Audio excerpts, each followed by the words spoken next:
Le Grand Matin Sud Radio, 7h-9h, Jean-Jacques Bourdin. Alors, comme chaque vendredi, nous retrouvons avec un immense plaisir Guy Carlier. Pour moi, ce sera la dernière fois, mais vraiment, je suis très, très heureux. Vous nous avez rejoints pour sourire avec l'actualité de la semaine, mon cher Guy. D'abord, bonjour. Bonjour à tous. Et bonjour, comme Guy. disait Beaumarchais, rions de tout avant d'être obligés d'en pleurer. Eh oui, bonjour Jean-Jacques, bonjour ma chère Arlette, bonjour à tous. Je voudrais vous parler aujourd'hui d'un vieux film en noir et blanc qui s'intitule La fin du jour. Dans une maison de retraite pour vieux comédiens, Michel Simon joue Cabrissade, un acteur raté qui toute sa vie n'a été qu'une éternelle doublure.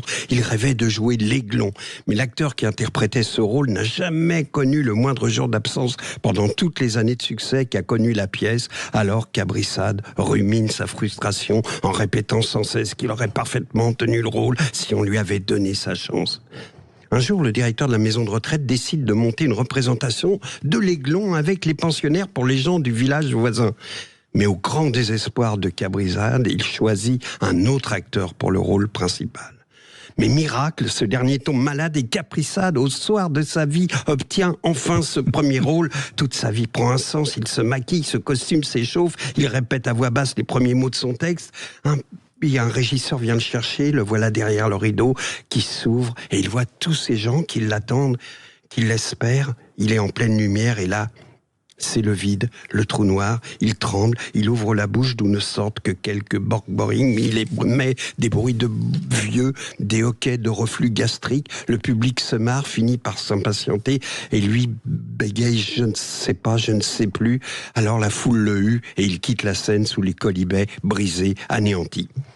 Si je vous ai raconté ce film, c'est que pour moi, François Bayrou, c'est Cabrissade. Il a toujours rêvé de ce premier rôle en politique et aujourd'hui, au soir de sa vie, qu'il est enfin Premier ministre, il fait n'importe quoi, un aller-retour en jet privé pour rester 27 minutes à une réunion écolo. Il veut se la péter dans un avion de chasse, on en a parlé ici, il reste le ventre coincé devant les caméras du monde entier qui rient de ses tentatives pour se dégager. Et surtout, il raconte n'importe quoi, il évoque sa ressemblance avec Richard Gere, il imite la voix d'une pub télé pour un hamburger et il raconte des anecdotes mythos du genre de celle-ci. Et l'histoire de ces selfies, c'est l'histoire de ma vie parce que quand j'étais très jeune, il y avait des jeunes filles qui venaient me voir en disant « Est-ce que je peux faire un selfie parce que je vous adore ?»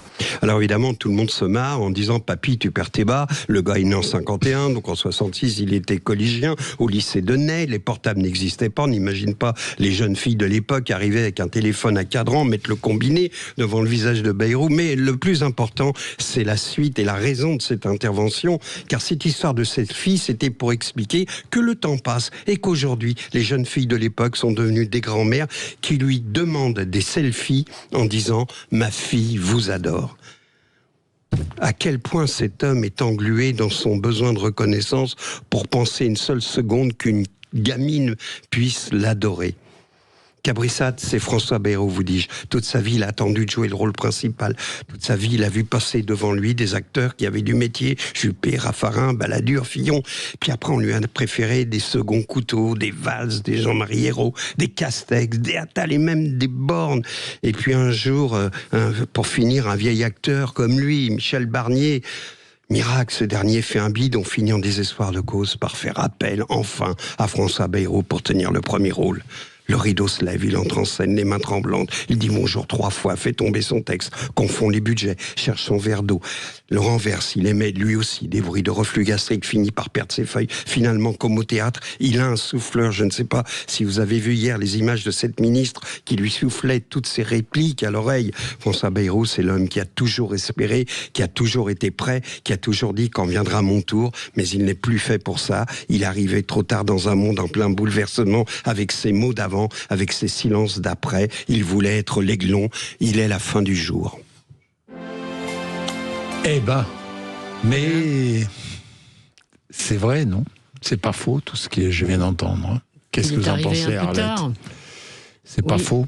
Bah, je pense là, quand même, alors je vais nuancer, hein, c'est pas, mais la grande ambition de François Bayrou, c'était quand même l'Élysée. Et ça, je pense qu'aujourd'hui, il a compris que c'était fini. Voilà. Arlette, je pense que la douleur, elle est là. Est-ce que pour vous, il a le niveau pour être l'aiglon, c'est-à-dire être Premier ministre, je parle? C'est arrivé un peu tard dans sa vie, c'est très fatigant, c'est le moment le plus difficile. C'est en il ce aurait moment, pu à une époque. il carrière, aurait été. C'est arrivé très tard. Qui peut faire beaucoup mieux que lui aujourd'hui? Oui, très honnêtement. C'est vrai aussi. Très sincèrement, qui ferait mieux que lui? On peut le trouver maladroit. Il essaie sur les retraites. Il a essayé. Moi, je trouve que c'était une bonne idée, son histoire de conclave.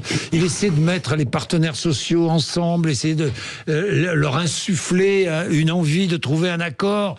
Bon, mais la société est tellement figée, oui, on en parlait. Surtout que c'est le moment où il a une chance d'accomplir en quelque sorte ses rêves, c'est-à-dire la proportionnelle, la démocratie sociale, toutes les idées qu'il a défendues toute sa vie. Mais c'est trop tard, et c'est un moment où il ne peut pas le faire de toute façon. Il est 8h22, vous êtes sur l'antenne de Sud Radio, à tout de suite.